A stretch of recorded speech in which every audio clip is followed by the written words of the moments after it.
ನಮಸ್ತೆ. ಇವತ್ತಿನ ವಿಡಿಯೋದಲ್ಲಿ ನಾನು ಬೆಂಡೆಕಾಯಿನ ಯೂಸ್ ಮಾಡಿಬಿಟ್ಟು ಒಂದು ಡಿಫ್ರೆಂಟ್ ಆಗಿರೋ, ಯಾರಿಗೂ ಅಷ್ಟು ಸರಿಯಾಗಿ ಗೊತ್ತಿಲ್ಲದೆ ಇರೋವಂಥ ಒಂದು ವಿಡಿಯೋನ ನಾನು ಮಾಡಿ ತೋರಿಸ್ತಾ ಇದ್ದೀನಿ. ಈಗ ನಾನು ಬೆಂಡೆಕಾಯಿನೆಲ್ಲ ಕ್ಲೀನಾಗಿ ತೊಳ್ಕೊಂಡಿದ್ದೀನಿ. ತೊಳೆದ ನಂತರ ಇವನ್ನ ಚೆನ್ನಾಗಿ ಕಾಟನ್ ಬಟ್ಟೆನಲ್ಲಿ ಒರೆಸಿಟ್ಕೊಂಬಿಡಿ. ಈಗ ಬೇಸಿಗೆಯಲ್ಲಿ ಮಜ್ಜಿಗೆ ಮೆಣಸಿನ್ಕಾಯಿ, ಬಳಗಲಕಾಯಿ, ಸಂಡಿಗೆ, ಹಪ್ಪಳ ಈ ರೀತಿ ಎಲ್ಲ ಮಾಡ್ತಾಯಿರ್ತಾರೆ ನೋಡಿ. ಹಾಗೆಯೇ ಈ ಬೆಂಡೆಕಾಯಿಯಿಂದ ನಾವು ಇವತ್ತು ಬಳಗಲಕಾಯಿನ ಯಾವ ರೀತಿ ಮಾಡೋದು ಅಂತ ತೋರಿಸ್ತೀನಿ. ಕೆಲವೊಬ್ಬರಿಗೆ ಬಳಗಲಕಾಯಿ ಅಂದರೆ ಗೊತ್ತಾಗೋದಿಲ್ಲ, ಮಜ್ಜಿಗೆ ಮೆಣಸಿನ್ಕಾಯಿ ಅದೆಲ್ಲ ಮಾಡ್ತಾರೆ ನೋಡಿ. ಅದೇ ರೀತಿಯೇ ಇದಕ್ಕೆ ಪೌಡರ್ನ ತುಂಬಿಬಿಟ್ಟು ನಾನು ಬಳಗಲಕಾಯಿನ ಮಾಡ್ತಾಯಿದ್ದೀನಿ. ನೀವು ಇದಕ್ಕೆ ಏನು ಬೇಕಾದರೂ ಹೆಸರು ಕೊಡ್ಬೋದು. ನಾನು ಬೆಂಡೆಕಾಯಿ ಬಳಗಲಕಾಯಿ ಅಂತಲೇ ಹೇಳ್ತೀನಿ. ಇದಕ್ಕೆ ಸ್ವಲ್ಪ ಜೀರಿಗೆ, ಉಪ್ಪು, ಸ್ವಲ್ಪ ಅಚ್ಚ ಖಾರದ ಪುಡಿನ ಮಿಕ್ಸಿಯಲ್ಲಿ ಪೌಡರ್ ಮಾಡ್ಕೊತೀನಿ ನಾನು ಮಿಕ್ಸರಲ್ಲಿ.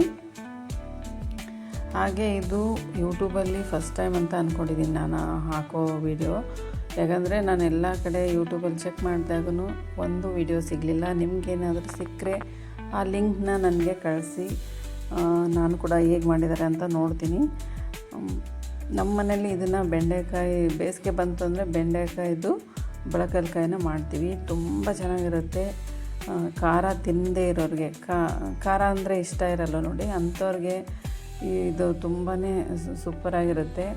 ಮೊಸರನ್ನ ಇರ್ಬೋದು, ಮತ್ತು ಹಬ್ಬದ ಊಟ, ಹೋಳಿಗೆ, ಪಾಯಸ ಈ ರೀತಿ ಎಲ್ಲ ಮಾಡಿದಾಗ ಇದನ್ನು ಸೈಡಲ್ಲಿ ಇದನ್ನು ನಂಚ್ಕೊಳ್ಳೋದಕ್ಕೆ ತುಂಬ ಚೆನ್ನಾಗಿರುತ್ತೆ.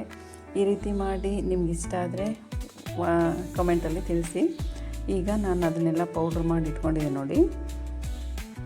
ಈಗ ಬೆಂಡೆಕಾಯಿನ ಮಧ್ಯದಲ್ಲಿ ಸಿಳ್ಕೋಬೇಕಾಗುತ್ತೆ. ನಾವು ಮಜ್ಜಿಗೆ ಮೆಣಸಿನ್ಕಾಯಿ ಮಾಡಬೇಕಾದ್ರೆ ಯಾವ ರೀತಿ ಮಾಡ್ತೀವಿ ನೋಡಿ, ಅದೇ ರೀತಿಯೇ ಮಧ್ಯದಲ್ಲಿ ಸಿಳ್ಕೋಬೇಕಾಗುತ್ತೆ. ಅಂದರೆ ಕಟ್ ಮಾಡ್ಕೊಳ್ಳಿ. ನಂತರ ಅದಕ್ಕೆ ನಾವು ಪೌಡರ್ ಮಾಡಿರ್ತೀವಿ ನೋಡಿ, ಅದನ್ನು ಫಿಲ್ ಮಾಡ್ತಾ ಹೋಗಬೇಕು.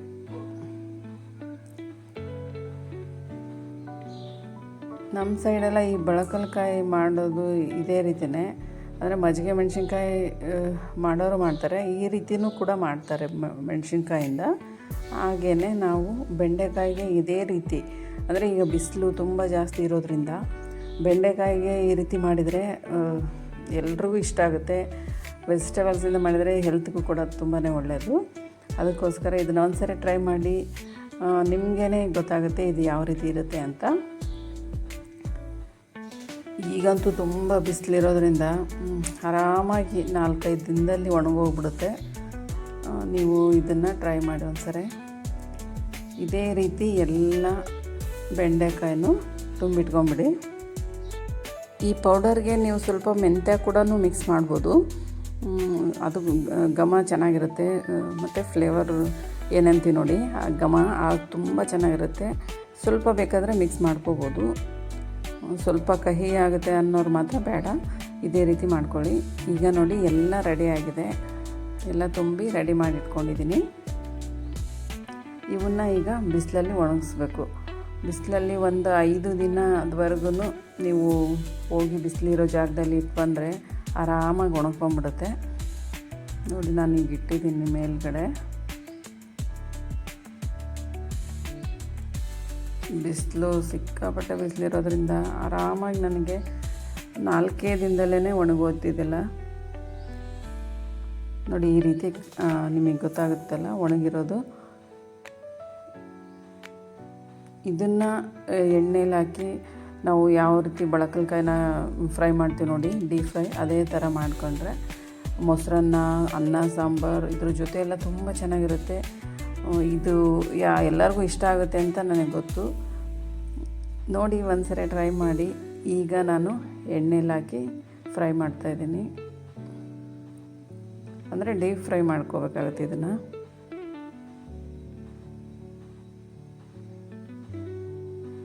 ಟೇಸ್ಟ್ ಮಾತ್ರ ತುಂಬ ಚೆನ್ನಾಗಿರುತ್ತೆ. ಎಲ್ರಿಗೂ ಇಷ್ಟ ಆಗುವಂಥ ರೆಸಿಪಿ ಅಂತ ಅಂದ್ಕೊಂಡಿದ್ದೀನಿ.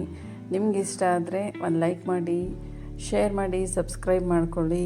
ನನ್ನ ಚಾನಲ್ನ ಯಾವಾಗಲೂ ನೋಡ್ತಾ ಇರಿ, ಸಬ್ಸ್ಕ್ರೈಬ್ ಮಾಡ್ಕೊಂಡು ನೋಡಿ ಅಂತ ಹೇಳ್ತಾ ಇವತ್ತಿನ ವೀಡಿಯೋನ ನಾನು ಮುಗಿಸ್ತಾ ಇದ್ದೀನಿ. ಯಾರಿಗೆಲ್ಲ ಇಷ್ಟ ಆದರೆ ಖಂಡಿತ ಲೈಕ್ ಮಾಡೋದನ್ನು ಮರಿಬೇಡಿ. Thank you.